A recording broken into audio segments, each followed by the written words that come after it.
Toda mi vida hice deporte y amo el deporte, ya ahora no estoy haciendo mucho, pero bueno, en su momento cuando hacía me encantaba. Y el Señor me llevaba una palabra, ¿no? Que no sé si está el título. Se llama "No corras rápido, hacelo inteligente", ¿no? Y el Señor me llevaba a esto, ¿no? Y me gustaría leerles primero Primera de Corintios, ¿sí? 9:24. El título dice "Esfuerzos por una corona". Y dice: ¿no sabéis que los que corren en el estadio, todos a la verdad corren, pero uno solo se lleva el premio? Corred de tal manera que lo obtengáis. Todo aquel que lucha, de todo se abstiene, ellos, a la verdad, para recibir una corona corruptible, pero nosotros una incorruptible. Así que yo de esta manera corro, no como a la aventura, de esta manera peleo, no como quien golpea el aire. Y hasta ahí me gustaría, porque este es el comienzo, ¿no? El Señor me ponía esta palabra y me decía carrera, y me hablaba de una carrera. Y yo, dentro de los deportes que hice en mi vida, uno de ellos fue hacer velocidad, 100 metros. Cuando por ahí no había básquet en los Juegos Bonaerenses, son los juegos que se realizan en Buenos Aires, solemos ir a Mar del Plata o en Los Evita, que es a nivel nacional, me mandaban o a lanzamiento de bala o a velocidad, o a veces a las dos. Eran las únicas como dos disciplinas que estaban ahí para hacer. Y más o menos siempre fui rápido, porque en el básquet, en el handball tenía que ser rápido, entonces me gustaba.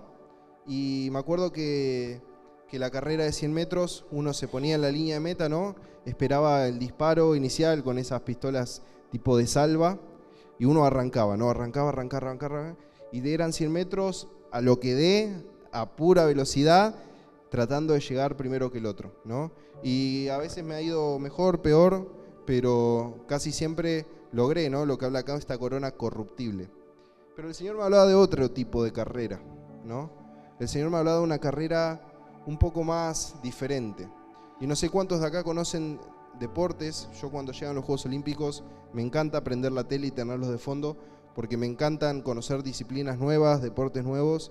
Me apasiona el deporte. Y hay uno de los deportes que está a la velocidad de 100 metros, pero hay una de las carreras que es de resistencia.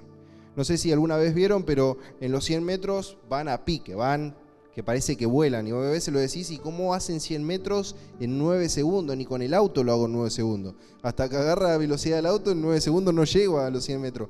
Y ellos corren que parece que te pasan por al lado y te despeinan. Pero en la carrera de resistencia no corren. Es como que marchan. Van así con los bracitos, ¿no? Y los mueven así, y parece como que están entre corriendo y caminando. Y vos lo ves y decís, ok, ¿cómo hacen? Porque vos decís, bueno, ¿por qué no te pegas un pique, tratás de entrenarte para poder correr y le vas a ganar al resto? Sin embargo, ellos hacen una carrera de resistencia. Y el Señor me hablaba un poco de esto y me llevaba, que es la palabra central, a Hebreos 12. Hebreos 12, 1, el título dice la carrera de la fe. Y dice: por tanto, nosotros también, teniendo en derredor nuestra tan grande nube de testigos, despojémonos de todo peso y del pecado que nos asedia, y corramos con paciencia la carrera que tenemos por delante. Y este va a ser el primer punto, ¿no? Y acá el Señor nos da la clave de qué tipo de carrera estamos corriendo. No es cualquier carrera, sino que es un tipo de carrera en particular, ¿sí? Y esto me hizo acordar un poco a una carrera que yo tuve, me acuerdo cuando fui a los Juegos Evita. En los bonaerenses, digamos que más o menos todos competían con la silla que podían. Pero cuando fui a los Juegos Evita me encontré con una situación que es que allá había personas que corrían con silla de carrera. Es una silla que tiene dos ruedas y una rueda medio larga al frente, y fue creada para correr 100 metros, para hacer velocidad. Fue hecha para eso. Y yo me acuerdo que cuando fui a los Juegos Evita, yo iba por lanzamiento de bala, no había clasificado en velocidad. Entonces llego allá y me dice, mirá, al final nos dimos cuenta, vimos la planilla del bonaerense y sí clasificaste a velocidad. Y yo dije, ok, bueno, compito, no tengo problema. El problema es que tenía una silla como esta, de paseo. Y no tenía esta silla. Tenía una silla que literalmente se había desoldado el respaldo y estaba como que se salía. Y yo dije, ¿qué voy a hacer acá? No, estoy en el horno, estoy para atrás. Y me acuerdo que dije, bueno, si es como los bonaerenses, tengo chance de ganar. Porque si tienen todos más o menos las mismas sillas, me la banco. Y me acuerdo que cuando llego allá a los Evita, empiezo a ver los que estaban alrededor y caen un par con la silla de ella. Y yo digo, uy, señor, estamos en el horno. Encima no sé si les pasa, pero al que es deportista, reconoce cuando hay un deportista, pero también reconoce cuando hay un deportista bueno. El deportista tiene ojo de deportista y sabe ver cuando hay un deportista bueno. A mí me pasa que yo no juego al fútbol, o sea, no puedo jugar claramente, pero sí me pasa que sé darme cuenta cuando hay uno que es medio tronco o cuando hay uno que es bueno. Te das cuenta porque camina diferente, porque se mueve diferente, porque su postura es diferente. Te das cuenta porque por ahí, cuando vas al terreno de la silla de rueda, está trabado, es grandote de acá de hombros. Y este pibe era de Salta y tenía todas esas condiciones. Más la silla de ruedas esta que era especial. Entonces yo dije, bueno, listo. A este le tengo que tratar de ganar. No creo que pueda, pero le tengo que tratar de ganar. Y me acuerdo que me puse, ¿no? Y yo estaba acá con la silla toda rota. Estaba él al lado, literal. Y después había otro con otra silla y otro con una silla de básquet y un par. Ninguno tenía una silla como la mía. Eso era seguro. Entonces arrancó la carrera, ¿no? Pero acá hay una de las cosas que el Señor me marcó, y es que muchas veces, ¿cuánto nos pasa que nos desviamos o descentramos nuestra mirada del objetivo que tenemos por delante, ¿no? Y yo aprendí en esas carreras que lo que menos tenés que hacer es fijarte al que tenés al lado. Porque si vos te fijás al que tenés al lado, fuiste. Porque si vos arrancás y ves que el chabón te pasa como un tren, decís, ya está, ¿para qué voy a competir? Entonces me di cuenta que lo que vos tenés que hacer es mirar para adelante, seguir y tratar de mandarle como los caballos, ¿no? Con los ojos cerrados y mandarle lo más rápido que puedas. Y si te va bien, y si te va mal, te va mal. Yo me acuerdo que esa vez salí tercero, pero esa medalla de bronce para mí fue como de diamante. Fue una medalla de diamante porque realmente yo dije, no tenía chance contra el resto. Y yo me acuerdo que le mandé, en una casi se me sale el asiento, le mandé y salí tercero. Y el Señor me hablaba de esto, ¿no? De poder correr la carrera con estrategia, ¿no? ¿Y por qué correr con estrategia? Porque es una carrera de resistencia, es una carrera larga, es una carrera en donde si no administramos bien las fuerzas, nos quedamos. Y la particularidad que tiene una carrera de resistencia frente a la carrera de 100 metros es que en la carrera de 100 metros te tiene que pasar algo muy grave para que no llegues al otro lado, para que no cruces la línea de meta. Pero se tiene que quebrar la pierna en 3.000 pedacitos, y aún así hay algunos que llegan corriendo en una pata por el mero hecho de decir, pude terminar la carrera. Ahora, en una carrera de resistencia, si vos no sabés administrar, si vos te equivocás en la estrategia, si vos quisiste meter un pique, si te lesionás, si te equivocaste en alguna decisión que tomaste, déjame decirte que tenés un 90% de probabilidades de que no la terminás. Porque es una carrera larga, es una carrera donde no importa cuán rápido vayas, sino importa la estrategia que tengas. Y el Señor me hablaba de esto, ¿no? Y acá hay un punto muy interesante de esta palabra. Yo la fui a ver al original, que es el griego, y en Google uno puede buscar lo que es la Biblia interlineal y básicamente te la ponen en español y que es palabra por palabra en griego. Cuando la lees así no se entiende nada porque es como si fuera medio, hola, yo, Gonzalo, llamar. Pero cuando la entendés un poco, entendés las palabras, el Señor me habló de esto, ¿no? Decía, corramos con paciencia, esta es la primera palabra, paciencia, la carrera que tenemos por delante. Y estos dos puntos son interesantísimos porque el primero es paciencia. Y paciencia viene de un término griego que significa literalmente resistir bajo presión. La palabra paciencia significa en este contexto, y la palabra que utiliza el griego acá es resistir bajo presión. Entonces ya podemos irnos dándonos cuenta que esta paciencia habla de que vas a estar presionado, vas a estar bajo luchas, pero aparte dice, corramos la carrera que tenemos por delante. Y esto habla, buscando un poco del griego, habla un poco de una carrera que ya fue predeterminada para tu vida. No es una carrera que te encontraste con ella y dijiste, bueno, la voy a correr porque tengo la decisión yo, sino que fue una carrera preparada para tu vida. Y todos los que estamos acá, el Señor preparó una carrera para nuestras vidas desde que nacimos.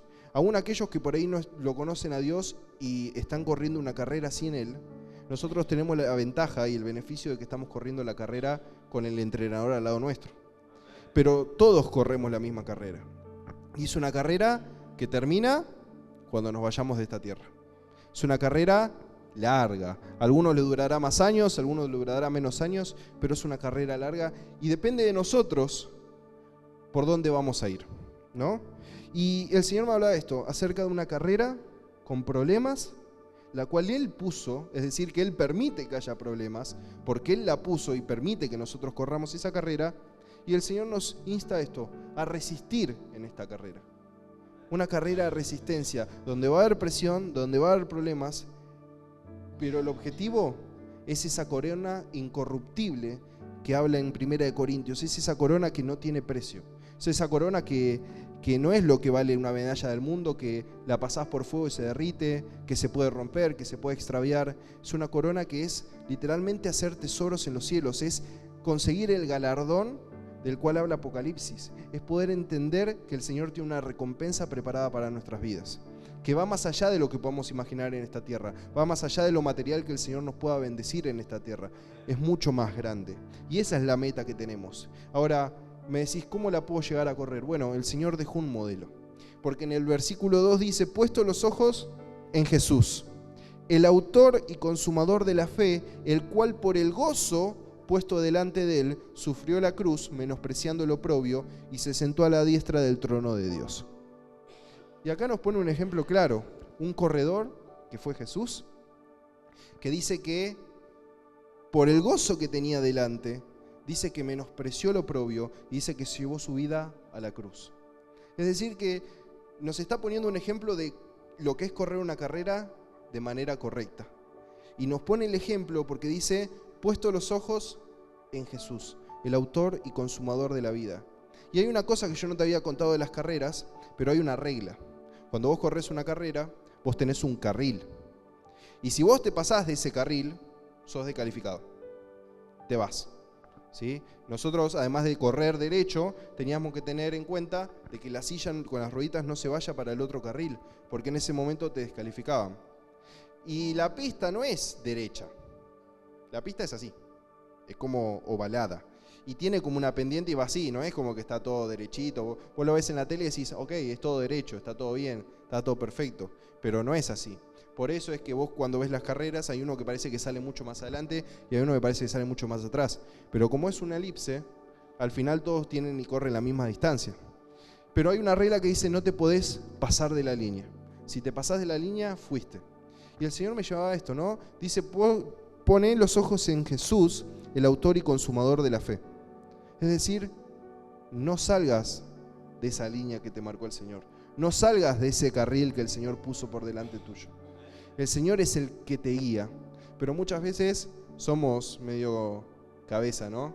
Y cuando pasa uno al lado más rápido o cuando viene un problema, ¿qué hacemos? Así. Y nos fuimos para otro lado. Y nos fuimos para allá. Y nos fuimos para allá. Y quizás en nuestra vida no somos descalificados, pero sí en nuestra vida se hace la carrera cuesta arriba, ¿no? Y más que una carrera parece los que hacen trekking en la montaña, ¿no? Que van escalando con las piedras, y hay piedras, piedrotas, lagos. Yo a veces veo videos, ¿no? en Ushuaia que van y para llegar a un lago tienen que hacer un trekking de no sé cuántos kilómetros. Y hay un cacho de piedra así, tienen que escalar. Yo digo, qué ganas que tenés, la vista es hermosa, es precioso, tenés que tener ganas de hacer esa carrera. Te lleva tiempo, te lleva esfuerzo físico, te tenés que preparar. Y lo mismo pasa con el cristiano, porque en esta carrera de la vida todos vamos a tener problemas, todos vamos a estar bajo presión, ¿sí? Pero en esta presión que el Señor muchas veces permite que pasemos, es donde nosotros tenemos que resistir, donde nuestra vista no puede ser corrida del foco. Nuestra vista tiene que estar puesta al Señor. Porque cuando nuestra vista está puesta al Señor, Él nos guía, ¿no? Él nos guía y Él hace que podamos llegar a esa meta. Y cuando el Señor me hablaba de esta carrera, y yo estaba buscando, bueno, Señor, a ver, dame algún encuentro que tenga que ver con esta palabra, ¿no? Y vimos varios encuentros, y a mí me gustaría dar un encuentro que quizás no se lo menciona en la Biblia como un encuentro, pero es un encuentro con Dios. Todos conocemos la vida de Juan, ¿no? Uno de los discípulos más importantes del Señor. De hecho, Juan en su libro se hacía llamar el discípulo amado, medio humilde Juan, ¿no? Está el meme este de que Juan escribiendo la carta al discípulo amado de Jesús, Pero yo creo que en parte él se sentía así y no está tan errado. Porque Juan fue uno de los únicos 3 discípulos que vio cosas que el resto no pudo ver. Junto con Pedro y junto con Jacobo, o Santiago, llámalo como quieras, el hermano de Juan, vieron la transfiguración de Jesús, el milagro de la hija de Jairo. Vieron cosas, estuvieron en Getsemaní, vieron cosas que Jesús no le mostró al resto de discípulos. Y no quiere decir que al resto de los discípulos lo amaba menos, pero tuvieron el privilegio de estar en lugares donde el resto no estuvo y de ver cosas que el resto no pudo ver. Y Juan predicó el Evangelio, ¿sí?, a lo largo del territorio y siguió predicando el Evangelio luego de que Jesús haya sido crucificado. Fue el único que estuvo en la crucifixión de Jesús. El resto se había ido, pero Juan permaneció fiel junto a él. Pero hay una particularidad también. Juan fue el único de los 12 discípulos, contando a Judas, ¿sí?, fue el único de los 12 discípulos que no murió a causa de Jesús. No murió ni crucificado, ni martirizado. Si bien en la Biblia solo habla de 2 casos, uno es el de Jacobo, el hermano, que murió, y el otro es el de Judas, que se ahorcó. Después en la Biblia no habla del resto de los casos, pero sí en las tradiciones de las iglesias mencionan que, por ejemplo, Pedro fue crucificado, y dice que como no merecía ser crucificado, fue al revés. Andrés fue en una cruz, una especie de cruz, fue crucificado, ¿no? Y hay diferentes relatos acerca de todos los discípulos, de la manera en que murieron. Pero todos pasaron por cuchillo. Todos pasaron por sangre, algunos fueron decapitados, otros crucificados, otros golpeados hasta la muerte, pero el único que no murió de esa manera fue Juan. Ahora, tampoco es que la sacó tan barata, porque Juan fue puesto preso en una isla, la isla de Patmos, ¿sí? Ahí en una isla, en una cueva, lo llevaron a causa de predicar el Evangelio de Dios. Y cuando nosotros con Agus pensábamos en esta palabra, ¿no?, el Señor nos hablaba muy fuerte, porque yo me gustaría hacerles una pregunta a ustedes y quiero que me respondan. Los adolescentes ya saben la respuesta porque estuvieron en el campamento, así que absténganse, pero el resto quiero que me responda de corazón. Si yo le doy la posibilidad de elegir hoy, ¿preferís morir crucificado o preferís pasar la vida como Juan, solo, en una cueva, en una isla, prisionero? ¿Ustedes qué elegirían?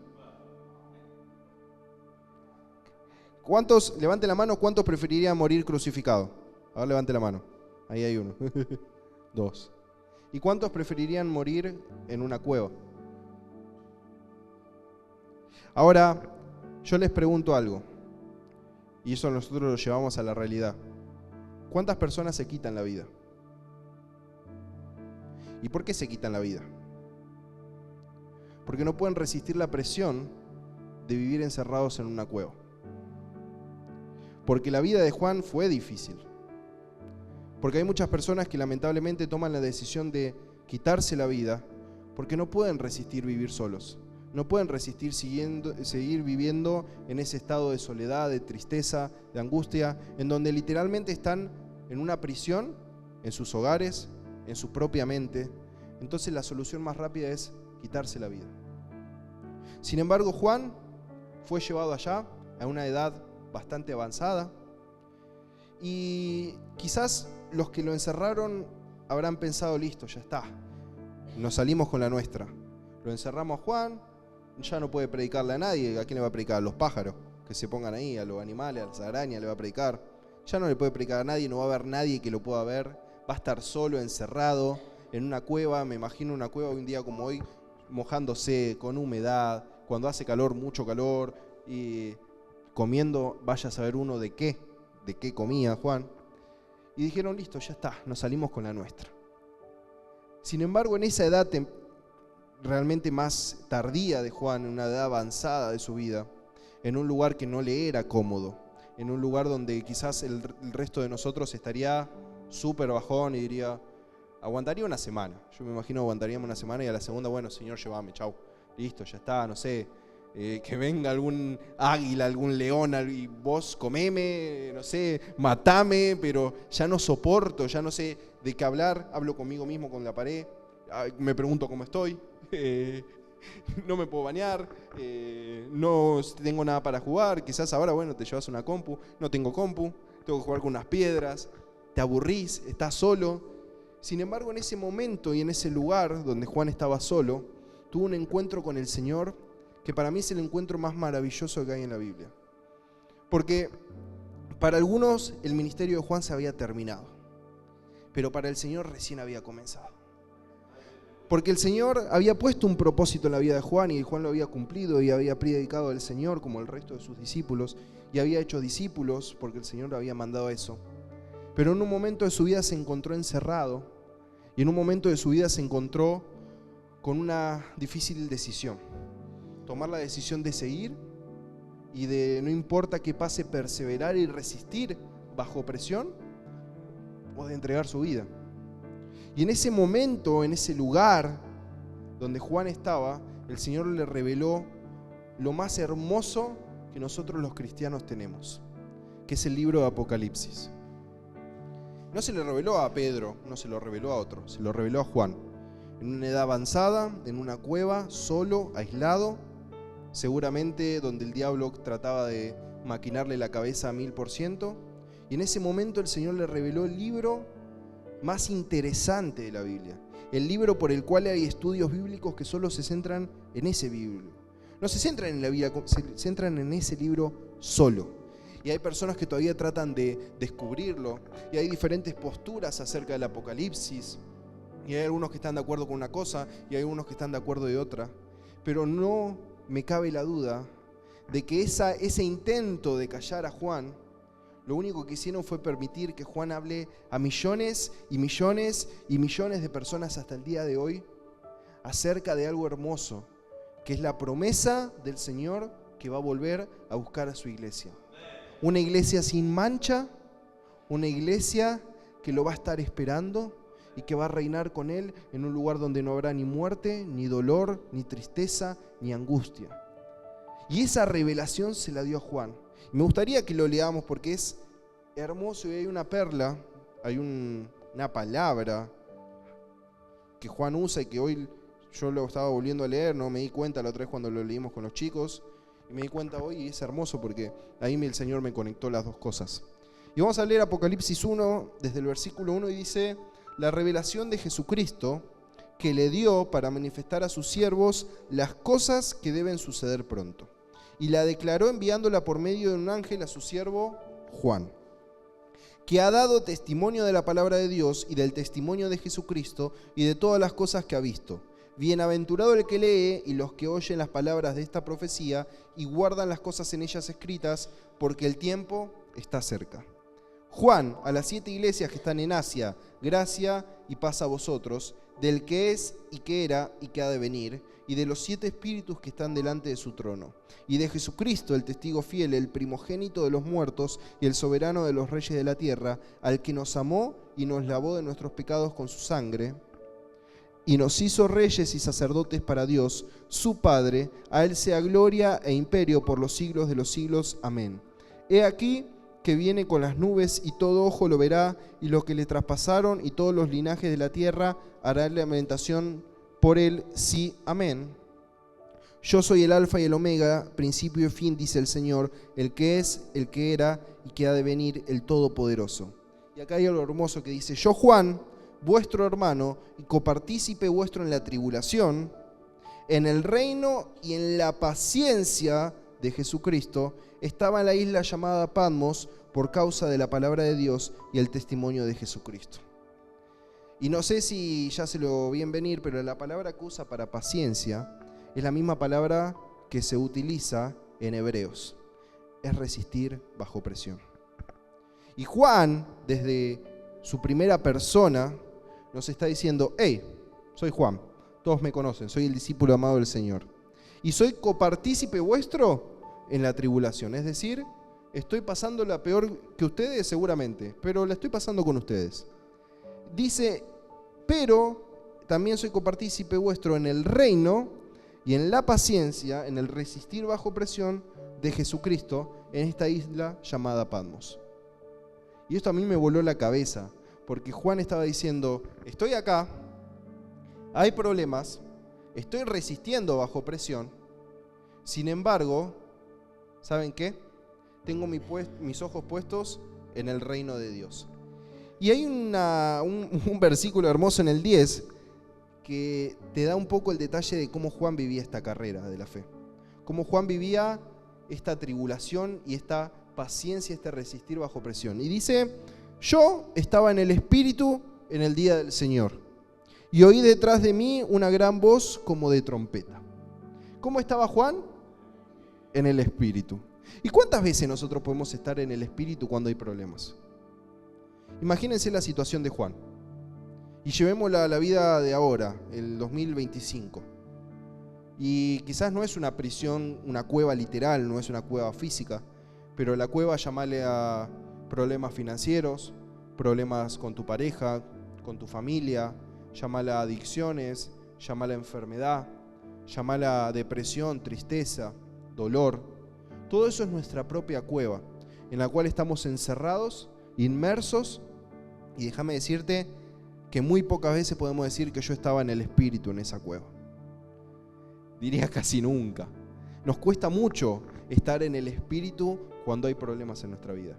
Cuando está todo bien, gloria a Dios, aleluya, estamos en el Espíritu y parece que volamos, ¿no? Flotamos, venimos flotando de la iglesia. Hola, ¿cómo estás? Soy un colibrí, ¿no? Nosotros en la ventana de casa tenemos un árbol donde hay colibrí, siempre hay colibrí. Yo siempre trato de sacar una foto y se me van. Y somos como los colibríes, ¿no? Hacemos así con las alas y volamos, pero cuando está todo bien.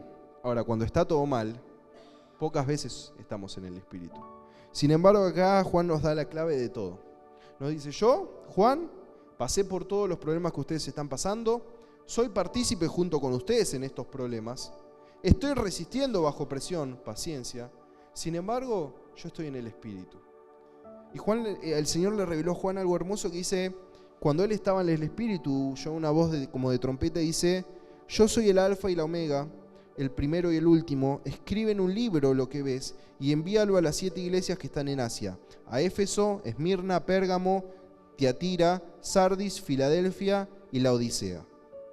Y me volví para ver la voz que hablaba conmigo, y vuelto vi 7 candeleros de oro. Y en medio de los 7 candeleros a uno semejante al Hijo del Hombre, vestido de una ropa que llegaba hasta los pies y ceñido por el pecho con un cinto de oro. Su cabeza y sus cabellos eran blancos como blanca lana, como nieve, sus ojos como llamas de fuego, y sus pies semejantes al bronce bruñido, refulgente como en un horno, y su voz como estruendo de muchas aguas. Tenía en su diestra 7 estrellas, de su boca salió una espada aguda de 2 filos, y su rostro era como el sol cuando resplandece en su fuerza. Y dice, cuando le vi, caí como muerto a sus pies, y él puso su diestra sobre mí, diciéndome, no temas, yo soy el primero y el último, y el que vivo y estuve muerto, mas he aquí que vivo por los siglos de los siglos, amén, y tengo las llaves de la muerte y el Hades.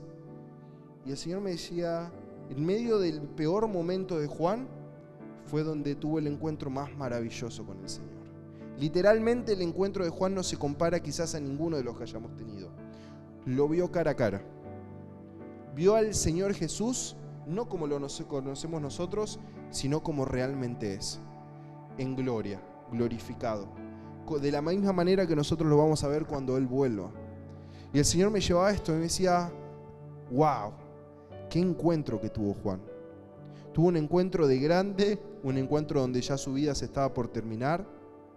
Sin embargo, dice que cayó a los pies tendido como muerto, porque lo que estaban viendo sus ojos era mucho más fuerte que él. No lo podía entender, no lo podía creer.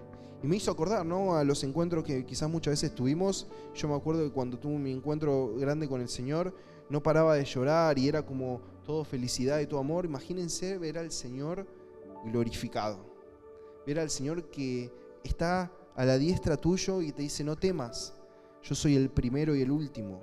Aquel que había paseado con vos, el que había caminado con vos, aquel el cual vos te sentías su discípulo amado, aquel que te había permitido ver cosas que al resto no, aquel que te había permitido ver su transfiguración, aquel que te había permitido ver el milagro de la hija de Jairo, aquel que había compartido con vos, que te había cambiado la vida en su momento, que te había sacado del negocio, del trabajo en el que estabas y te había puesto un nuevo propósito, aquel que te había mandado a ser discípulos y predicar el evangelio, ahora estaba parado frente a él, de manera glorificada. Y dice que se tendió ante él y casi como muerto, porque no era el Jesús que había conocido. Era un Jesús más glorioso. Él literalmente pudo decir: yo estuve con Jesús. Yo lo conocí a Jesús. Muchos hablan por hablar. Lucas habló por hablar. Marcos habló por hablar. Pero no lo conocieron a Jesús. Yo lo conocí a Jesús. Yo, Juan, el discípulo amado, el cual escribió un evangelio, lo conocí a Jesús. Y caminé con él, comí con él, estuve compartiendo cama con él, dormí junto con él y los discípulos. Íbamos al río a bañarnos juntos, ¿no? Nos acostábamos juntos, nos movíamos de un lado para acá juntos, pasamos Pascua juntos, estuve en la última cena. Yo tuve el privilegio de conocer a Jesús. Me imagino que esa era la manera de predicar de Juan. Si yo hubiese conocido al Señor, no me quedaba más que poder hablar acerca del Señor, porque no eran solo los milagros. Seguramente Jesús en el día a día era maravilloso. Seguramente Jesús en los caminos a los diferentes lugares le daba enseñanzas que ni siquiera habrán llegado a notar, de tal manera de que quedaban: wow, contame más. No sé si les pasa, a mí me ha pasado con profesores en la universidad que ni siquiera llegaba a notar, porque me quedaba como así, como medio como tonto, viendo y escuchando lo que ellos me tenían para contar, la experiencia, los trabajos en los cuales habían trabajado. Imagínense pasar 3 años de tu vida con Jesús. 3 años de tu vida. Todos los días. Levantarse y ver a Jesús. Acostarse y ver a Jesús. Seguramente si alguno se quedaba dormido, Jesús: hey, vamos, levántense, ¿no? Como en el campamento nosotros. Imagínense eso. Ese maestro, ese rabí, que los había amado, que los había elegido entre tantos, y de repente ese Jesús que lo viste crucificado, porque fue el único que lo vio, que lo viste ensangrentado, derramando hasta la última gota de sangre, que lo viste resucitado, que pudiste ver su gloria, que lo viste ascender a los cielos. De repente un día estás en el peor momento de tu vida, en donde parece que ya tu vida se acaba. No sé cuánto le quedaba a Juan de vida, pero la tradición dice que murió de viejo.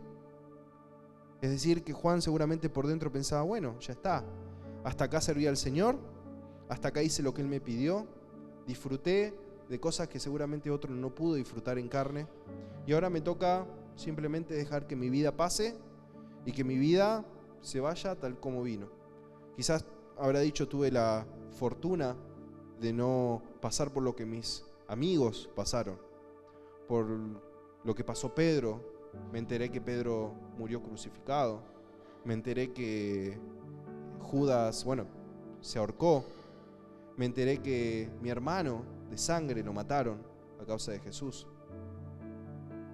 Gracias a Dios tuve fortuna de estar acá. Pero me imagino que en ese momento, en ese pensar de: bueno, Señor, ya todo terminó, Él lo seguía buscando al Señor. Él seguía buscando de aquel Jesús que había conocido, aquel que le había mostrado el reino de Dios en la tierra, aquel que le había mostrado que para Él nada era imposible, aquel que le había dado la autoridad de hacer milagros a Juan. Juan había hecho milagros por Jesús. Y en ese peor momento de su vida, el Señor lo encontró nuevamente. Esta vez no en su viejo hábito, esta vez no en su viejo trabajo, esta vez no le dijo: vení, seguime. Esta vez no le dijo: bueno, vamos a ir a predicar, te doy autoridad para sanar. Esta vez le dijo: escribí lo que yo te voy a mostrar. Escribí solamente lo que te voy a mostrar y envíalo a 7 iglesias. Ese es tu propósito ahora. Y Juan habrá dicho: bueno, ok, lo escribo. Ya vio un ángel, o sea, imagínense eso. Se le apareció un ángel ahí de repente en la cueva a Juan, y aunque sea habrá dicho: bueno, estoy acompañado, alguien me acompaña, no estoy solo. Y de repente se volvió a encontrar con su maestro, con su amigo. Se volvió a encontrar con su rabí, con aquel que le había enseñado todo lo que él conocía, con aquel que le había cambiado la vida, para que se la vuelva a cambiar una vez más. Porque ese propósito que parecía terminado, el Señor dijo: este es recién el comienzo, hasta acá te preparé, porque tengo una tarea mucho más importante para tu vida. Y le dio la tarea más importante que ninguno de los discípulos recibió: escribir la profecía más importante del Señor para nuestras vidas. Y el Señor me llevaba a pensar esto, ¿no? ¿Cuántas veces esta isla de Patmos para nuestras vidas significa dolor, tristeza. Pero nosotros con Agus podíamos hablarle a los adolescentes y a los jóvenes de que el Señor quiere que esta isla de Patmos se transforme en una casa de oración. En lo que parece soledad y tristeza, el Señor quiere entrar a habitar con vos. En lo que parecía un propósito ya cumplido, tardío, el Señor dice: este es recién el comienzo. Porque el Señor no se fija en el lugar. El Señor se fija en tu corazón. No importa en dónde estés. No importa si estás en medio de la tristeza y del dolor y de la presión y de los problemas. Porque el Señor se fija en tu vida, en tu corazón. Y el Señor entra ahí.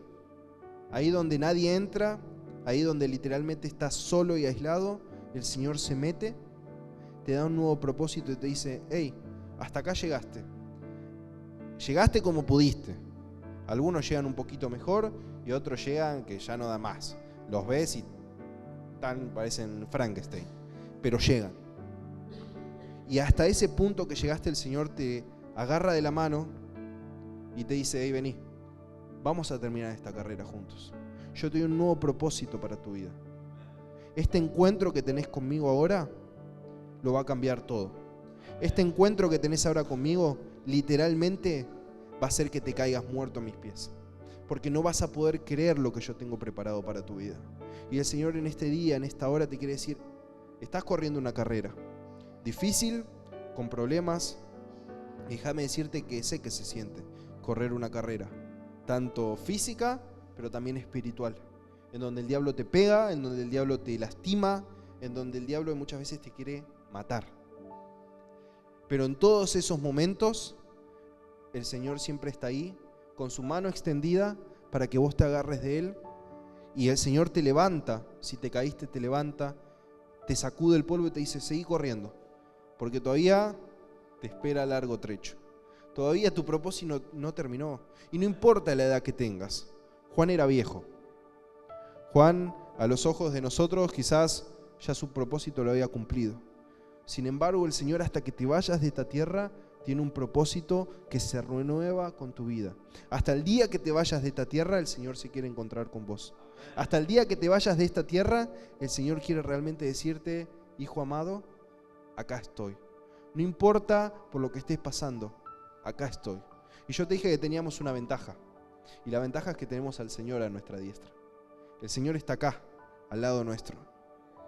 Y cuando nosotros tenemos al Señor al lado nuestro, es mucho más fácil. Porque literalmente la palabra de puesto nuestros ojos en Jesús, el autor y consumador de la vida, lo podemos hacer real. Lo podemos hacer real en nuestras vidas. Porque si no tuviéramos a Jesús en nuestras vidas, ¿a quién miramos? Miramos el problema, miramos la circunstancia, la dificultad, y muchas veces en vez de seguir en línea recta, parece que estamos en un laberinto. Estamos tratando de esquivar problemas, ¿no? Y vamos para acá y nos encontramos, uy, problema. Y vamos para acá, uy, otro problema. Yo me acuerdo que nosotros fuimos a Mendoza en unas vacaciones y nos metimos en un laberinto. Nos perdimos. Era re fácil el laberinto. Papá mide casi 2 metros, podía ver por arriba. Nos perdimos. Mamá se empezó a reír de los nervios y no sabíamos cómo salir. Y dábamos vuelta y llegábamos al mismo lugar. Y dábamos vuelta y llegábamos al mismo lugar. Y nos encontramos con personas que estaban perdidas igual que nosotros. Y en una de esas encontramos una salida que ni siquiera era la salida oficial. Era una que estaba por allá para gente como nosotros, que no sabe seguir un laberinto y que se pierde. Pero muchas veces en nuestra vida diaria vivimos así, ¿no? Dando vueltas en círculo como los que estuvieron en el desierto 40 años, cuando es tan fácil como: hey, ahí está Jesús. Seguilo a Él, ¿no? Nosotros hicimos un juego en el campamento que era el juego del tesoro. Y estaba todo oscuro, apagamos todas las luces y nos teníamos que dejar guiar por una linterna que se prendía cada 3 segundos, un sonido que hacíamos de grillo.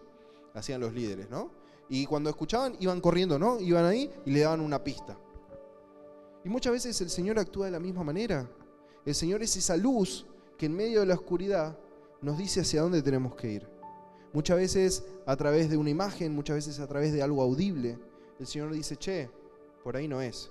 ¿Cuántas veces el Señor nos dijo: che, por ahí no es? Y nosotros lo escuchamos y nos hicimos los que: Señor, por ahí es. Y nos dejó el Señor que lo hagamos para darnos la cabeza contra el laberinto y no encontrar la salida. Cuando era tan fácil como decir: ay, gracias Señor, voy para acá, para donde vos me dijiste que era. Porque el Señor es el que nos guía a toda verdad. El Señor es el que nos ayuda a terminar la carrera. Porque el Señor sabe que sin Él no lo vamos a poder terminar.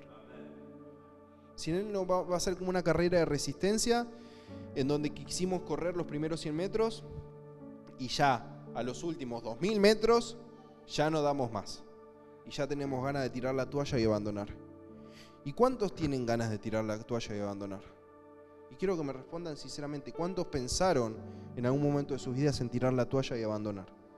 ¿Cuántos quizás hoy pensaron, hasta el día de hoy, en voy a la iglesia, está lloviendo, me quedo en casa, está lindo para hacer unas tortas fritas, mirá lo que llueve, no creo que vaya mucha gente? Total, el Señor el domingo va a estar en la iglesia. Puedo ir el domingo, me puedo encontrar con el Señor el domingo. Una vez que falte, ¿qué pasa una vez que falte? Me van a retar los pastores porque falta una vez. Bueno, le diré, llovía mucho, no podía salir de casa. Ya fue, falto, ¿no? Sin embargo, los que estamos acá tomamos una decisión. Ante esas adversidades y problemas, logramos, quizás con la peor de las ondas, hacer así, medio de reojo, ver que había una luz que nos marcaba hacia dónde ir. Y llegamos hasta acá. Y llegamos hasta acá porque el Señor nos quería hablar. Y el Señor decía, yo conozco cuando vos quisiste tirar la toalla. Yo conozco cuando te quisiste quitar la vida. Yo conozco cuando pensaste en quitártela. Yo conozco cuando dijiste ya no puedo más, ya no aguanto más. Yo conozco cuando estabas encerrado en tu cuarto y llorabas. Cuando quizás tenías a tu familia y te ibas a encerrar a tu baño y llorabas porque no sabías qué darle de comer a tus hijos o no sabías cómo llevar un plato de comida a tu casa. Yo estaba ahí cuando te encontraste con problemas de salud, con enfermedad, cuando el médico te dijo, te queda poco de vida, cuando el médico te dijo, los estudios, todos para atrás salieron. Desde el primero al último, ni te lo hagas mejor.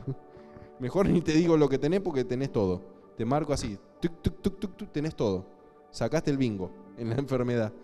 El Señor estuvo ahí. En cada momento de tu vida el Señor estuvo ahí.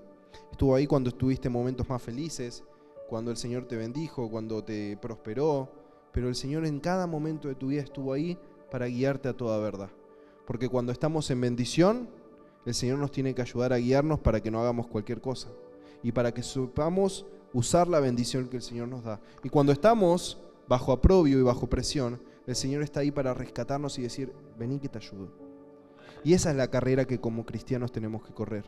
Y déjame decirte que en medio de la dificultad, el Señor quiere encontrarse con vos. El Señor quiere tener ese encuentro personal con tu vida que te saca de ese lugar, te saca de ese pozo en el cual estás inmerso y te da un propósito eterno. Un propósito que no lo vas a poder creer. Es un propósito que yo no sé cuál sea para tu vida, pero yo sé que el propósito de Dios se renueva. El Señor no puso solo un propósito en tu vida y listo, con ese naciste, te vas a morir, listo, lo cumpliste, ahora me quedo de brazos cruzados, esperando a que el Señor me dé otro. No, el Señor lo renueva, porque conforme nuestra fe aumenta, nuevas pruebas se presentan y nuevos propósitos se presentan para tu vida. Entonces déjame decirte en esta noche que si venías en ese mood, como dicen los jóvenes, en esa onda de estoy para atrás, estoy mal, estoy en una cueva, el Señor dice, como a Juan, lo voy a hacer con vos. Él era copartícipe tuyo en la tribulación y yo le di un nuevo propósito y Él me pudo ver cara a cara y yo quiero que vos me puedas ver cara a cara. El Señor quiere que lo puedas ver cara a cara. Pedirle al Señor, quiero poder conocer tu hermosura. Quiero poder conocer quién realmente sos. Aquel Dios del que me hablaron y muchas veces oí de oídas, dice que mas ahora mis ojos te ven. Y yo quiero que mis ojos sean abiertos y no quiero ver ya lo de este mundo. Quiero poder ver más allá. Quiero poder ver lo que no es de este mundo. Quiero poder ver lo que es de tu reino, Señor. Quiero que mi vida empiece a vivir bajo tu reino. Quiero que mi vida empiece a vivir bajo tu guía, bajo tu orden. Quiero que vos me guíes a toda verdad. Y si vos me decís que por ahí no es, no será. Y si vos me decís que por ahí es, aunque no me guste, así será. Quiero poder dedicar mi vida por completo a vos. Quiero poder dedicar mi vida y mi corazón en completa para vos. Así que me gustaría que te pongas de pie en esta noche y vamos a terminar orando.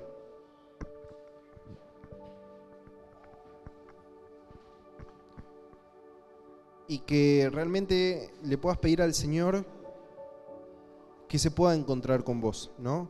Y venimos hablando de los encuentros porque realmente, como dijimos en su momento, un encuentro con Dios lo cambia todo. Un encuentro con Dios lo cambia absolutamente todo. Y te puedo dar fe de eso, de que un encuentro con Dios lo cambia todo en tu vida. Porque cuando vos te encontrás con el Señor, no salís igual. Seguramente después tengas problemas. Seguramente las circunstancias vuelvan. Y parece como que volvió todo atrás, o incluso como que estás peor. Pero cuando vos recordás ese encuentro que tuviste con el Señor renueva tus fuerzas. Yo me imagino que aquella mujer del flujo de sangre que durante 12 años estuvo bajo presión resistiendo, llegó un momento donde se encontró con el Señor, con su amado, con el que había escuchado que hacía milagros, prodigios y maravillas, y me imagino, ¿no?, que habrá sido como esa carrera en donde, no sé si alguna vez vieron una maratón, pero hay corredores que literalmente cruzan y caen. He visto carreras donde lo hacen con la mente, porque cuando llegan y se dan cuenta que terminaron la carrera, el físico se da cuenta que no podía haber hecho eso, y literalmente las piernas le hacen así y se tienen que agarrar de algún lado porque se caen. Hay un montón de maratones largas donde los corredores se caen y terminan una semana en reposo. Sin embargo, cruzan la meta. Y yo me imagino que esa mujer, con esas últimas fuerzas que habrá tenido, habrá dicho: esta es la mía, la carrera la voy a terminar como sea. Y dice que estiró la mano y me imagino que con el dedo, con la mano, habrá agarrado así el borde del manto y habrá dicho: ¿fue suficiente? Yo me imagino habrá cerrado los ojos y habrá dicho: ¿qué pasó? ¿No? Porque tenía el flujo de sangre y claramente el Señor la sanó, pero me imagino que en ese momento, no sé si su cuerpo habrá podido entender lo que había pasado. Me imagino que habrá agarrado y habrá dicho: estoy sana, estoy igual, dejé de tener el flujo de sangre, lo sigo teniendo. ¿Habré tocado el manto del Señor o habré tocado el manto de Juan? Habré tocado el manto de Pedro, que estaba por ahí, la túnica de Pedro, ¿no? Bueno, por ahí me funciona. Sin embargo, dice que con esas últimas fuerzas ella logró terminar esa carrera. Y cuando terminó esa carrera, que era esa carrera de enfermedad, esa carrera de dolor, el Señor se dio vuelta, la llamó y le dijo: tu fe te ha salvado. Tu fe te ha salvado, no te ha sanado, tu fe te ha salvado. Y el Señor le dio un nuevo propósito. Ahora este propósito ya no tenía enfermedad, ahora este propósito ya no tenía ese problema que la oprimía, sino que ahora tenía un nuevo propósito: enfrentar una nueva vida, una vida diferente. Porque para muchos esa mujer iba a seguir siendo esa mujer que en un momento tuvo la enfermedad. Seguramente para muchos esa mujer hubiese sido la mujer que en algún momento fue despreciada, menospreciada. Y yo no sé si alguna vez vieron a alguien que el Señor hizo un milagro en su vida, pero para muchos, aunque vos veas el milagro cara a cara, seguís siendo el que en algún momento fuiste. Así que esa mujer se enfrentaba con un nuevo tema, que era una nueva vida, un nuevo propósito del Señor. Sin embargo, el Señor le dio una nueva oportunidad. El Señor en esta noche te quiere dar una nueva oportunidad. Dice: hasta acá llegaste con el último dedo que tenías y te esforzaste en llegar y tocaste mi manto, y yo ahora me quiero encontrar con vos y quiero poder darte a conocer lo que tengo preparado para tu vida. Los misterios del cielo que son solamente revelados para mis hijos, te los quiero dar a conocer a vos. Así que me gustaría que cierres tus ojos y que en esta noche, como te salga, que en esta noche realmente como te salga hablando con un amigo, como si le hablaras a un padre, como si le hablaras a un abuelo, a la persona que más ames en tu vida, decirle: Señor, necesito poder conocer ese propósito que tenés para mí. Señor, necesito poder entender por qué llegué hasta aquí. ¿Por qué permitiste que en este día de lluvia, en este día oscuro, de truenos, de relámpagos, vos permitiste que mi vida pueda llegar hasta esta casa? Señor, necesito poder entender qué es lo que vos tenés preparado para mí. Señor, te doy gracias en esta noche porque así como tú estuviste con Juan, Padre Santo, en medio de la dificultad, cuando tú estuviste con Juan en medio del problema, tú estás así con nosotros en medio del problema, Señor. porque hemos tenido problemas en nuestra vida, porque hemos tenido dificultades, pero tu mano no ha sido soltada de nuestra mano, Señor, porque tú has sido fiel, porque tu fidelidad, Señor, se mantuvo con nosotros, porque tu amor no falla, Señor. Tu amor no falla para con nuestras vidas, Señor. Por eso te pido en esta noche, Señor, que estés tocando, Señor, personalmente cada corazón de cada una de las vidas que está aquí, Señor, aún de los corazones, Señor, de aquellos que no pudieron llegar por este clima, Señor, por las circunstancias que se presentaron. Te pido que allí donde estén en su casa, Señor, en su hogar, tú te hagas presente, Señor. Como aquel ángel que se hizo presente, Señor, en Juan, Señor, en esa cueva, Señor, en ese lugar oscuro, Señor, solitario. Te pido que te hagas presente en medio de la dificultad de nuestras vidas, Señor. Te pido que te hagas presente, Señor, en medio de la depresión. Te pido que te hagas presente en medio de la tristeza. Te pido que te hagas presente, Señor, en medio de la adicción, en medio de la enfermedad, Señor. Te pido que te hagas presente, Señor. Te pido que tus ángeles, Señor, y que tu Espíritu Santo estén tocando, Señor, con tu fuego, Señor, que estén tocando con tu presencia la vida de cada una de las personas, Señor, que estamos aquí, Señor, corriendo esta carrera que tú has preparado para nuestras vidas, Señor. Yo sé, Señor, que esa carrera la vamos a terminar, pero sé, Señor, que también tú quieres tener un encuentro que lo cambie todo, Señor. Tú quieres tener un encuentro que nos deje, Señor, postrado a tus pies como muertos, Señor. Porque cuando podemos ver tu presencia y tu amor, nuestra vida cambia por completo, Señor. Por eso te pido que los que hayan llegado hasta aquí, Señor, en esta noche, no se vayan, Señor, de la misma manera que llegaron, Señor. Te pido que realmente puedan irse, Señor, sabiendo que tú los amas, que tú tienes algo hermoso preparado para sus vidas, Señor, y que si llegaron hasta aquí a pesar de los problemas no fue en vano, Señor, que correr esta carrera hasta aquí, que soportar esta presión hasta aquí, Señor, no fue en vano, porque tú tienes una corona incorruptible, Señor, tú tienes un galardón preparado para nosotros, Señor, en donde no habrá más muerte, ni dolor, ni tristeza, Señor, en donde solo podremos disfrutar de tu hermosura y de tu majestuosidad, Señor. Por eso te pido que nuestros corazones, Señor, sean llenos con tu Espíritu Santo, Señor, que nuestros corazones, Señor, sean llenos con tu presencia, Señor, y con tu amor en esta noche, Señor, y que tú lo cambies todo en nuestras vidas, Señor. Que todo lo que pintaba para mal, Señor, que todo lo que el diablo, Señor, había